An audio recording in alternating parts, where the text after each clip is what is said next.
right, number 3 here, you're solving for x. These are all proportionals, okay? You see how this is a negative? Just bring it to one of the numbers right here. I'm just going to move this negative up so it's with the 5, okay? All right, you can cross multiply, butterfly method, they're all the same thing. Negative 5 times x, it is negative 5 times x. Then you have 10 times 9. Negative 5 times x is negative 5x. 10 times 9 is just 90. Getting x alone, you divide by negative 5. You divide by negative 5 to both sides. Left side does cancel, leaving you with an x is equal to 90 divided by negative 5. That is negative 18. Okay, and the next one, we cross multiply here. Let's write that. 6 times x minus 3. Put that in parentheses because there's two terms here. Times 5 parentheses x minus 7. All right. We now need to distribute because that is how we simplify things with a parentheses. 6 times x is 6x. 6 times negative 3 is negative 18.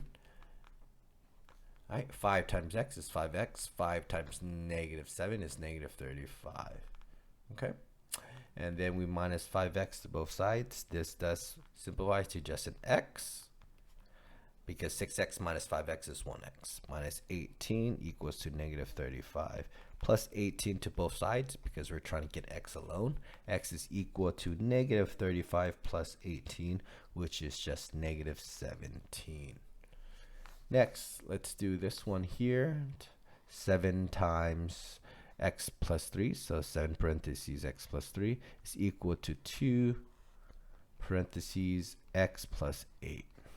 All right, so now we can just distribute 7x. 7 times 3 is 21. 7 times x is 2x. 7 times 8, it is 16. Minus 2x to both sides. This does cancel. 7x minus 2x is 5x. Bring down the plus 21. Bring down that 16. You minus 21 to both sides because you're trying to get that number alone. On the left hand side, you get 5x is equal to, on the right hand side, it is 16 minus 21. That is a negative 5.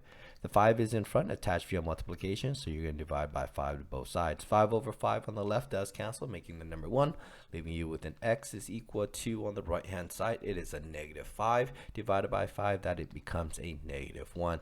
These are all the x values once you solve using cross multiplication.